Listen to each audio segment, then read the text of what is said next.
পরম করুণাময় অতি দয়ালু আল্লাহর নামে।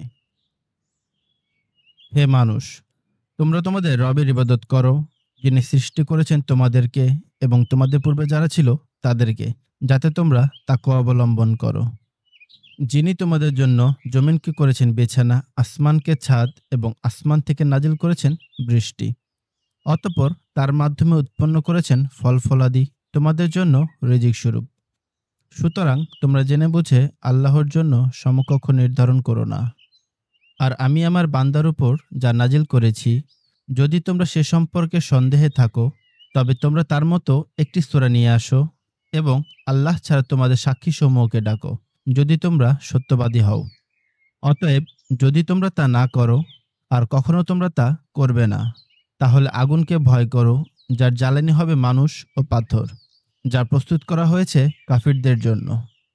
আর যারা ঈমান এনেছে এবং নেক কাজ করেছে, তুমি তাদেরকে সুসংবাদ দাও যে তাদের জন্য রয়েছে জান্নাতসমূহ, যার তলদেশ দিয়ে প্রবাহিত হবে নদীসমূহ।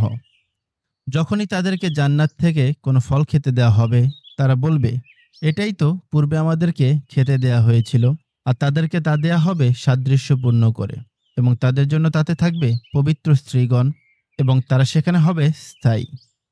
নিশ্চয়ই আল্লাহ মাছি কিংবা তার চেয়েও ছোট কিছুর উপমা দিতে লজ্জা করেন না।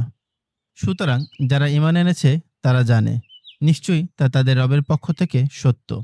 আর যারা কুফরি করেছে তারা বলে, আল্লাহ এর মাধ্যমে উপমা দিয়ে কি চেয়েছেন? তিনি এ দিয়ে অনেককে পথভ্রষ্ট করেন এবং এ দিয়ে অনেককে হেদায়েত দেন, আর এর মাধ্যমে কেবল ফাসিকদেরকেই পথভ্রষ্ট করেন।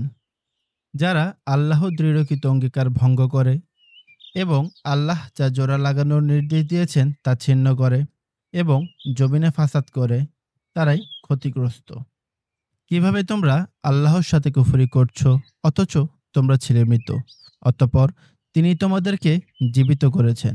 এরপর তিনি তোমাদেরকে মৃত্যু দিবেন, অতঃপর জীবিত করবেন।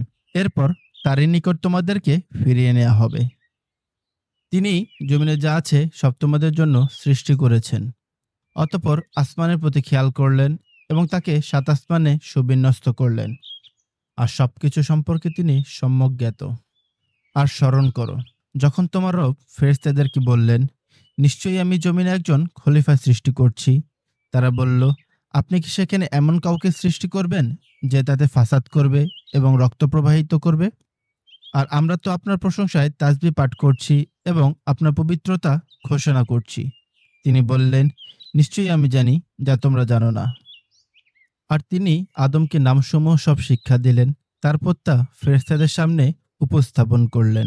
সুতরাং বললেন, তোমরা আমাকে এগুলোর নাম জানাও, যদি তোমরা সত্যবাদী হও। তারা বলল, আপনি পবিত্র, মহান। আপনি আমাদেরকে যা শিখিয়েছেন তাছাড়া আমাদের কোনো জ্ঞান নেই। নিশ্চয়ই আপনি সর্বজ্ঞ, প্রজ্ঞাময়। তিনি বললেন, হে আদম, এগুলোর নাম তাদেরকে জানাও। অতঃপর যখন সে এগুলোর নাম তাদেরকে জানালো, তিনি বললেন, আমি কি তোমাদেরকে বলিনি, নিশ্চয়ই আমি আসমানসমূহ ও জমিনের গায়েব জানি, এবং জানি যা তোমরা প্রকাশ করো এবং যা তোমরা গোপন করতে।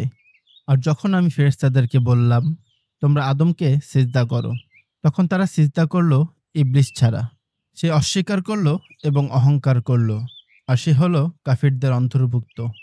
আর আমি বললাম, হে আদম, তুমি ও তোমার স্ত্রী জান্নাতে বসবাস করো এবং তা থেকে আহার করো স্বাচ্ছন্দ্যে তোমাদের ইচ্ছা অনুযায়ী, এবং এই গাছটির নিকটবর্তী হয়েও না, তাহলে তোমরা জালিমদের অন্তর্ভুক্ত হয়ে যাবে। অতঃপর শয়তান তাদেরকে জান্নাত থেকে স্থলিত করল এবং তারা যাতে ছিল তা থেকে তাদেরকে বের করে দিল। আর আমি বললাম, তোমরা নেমে যাও, তোমরা একে অপরের শত্রু। আর তোমাদের জন্য জমিনে রয়েছে নির্দিষ্ট সময় পর্যন্ত আবাস ও ভোগ উপকরণ। অতঃপর আদম তার রবের পক্ষ থেকে কিছু বাণী পেল, ফলে আল্লাহ তার তওবা কবুল করলেন। নিশ্চয়ই তিনি তওবা কবুলকারী, অতি দয়ালু। আমি বললাম, তোমরা সবাই তা থেকে নেমে যাও। অতঃপর যখন আমার পক্ষ থেকে তোমাদের কাছে কোনো হেদায়েত আসবে, তখন যারা আমার হেদায়েত অনুসরণ করবে তাদের কোনো ভয় নেই এবং তা দুঃখিতও হবে না। আর যারা কুফরি করেছে এবং আমার আয়াতসমূহকে অস্বীকার করেছে, তারাই আগুনের অধিবাসী। তারা সেখানে স্থায়ী হবে।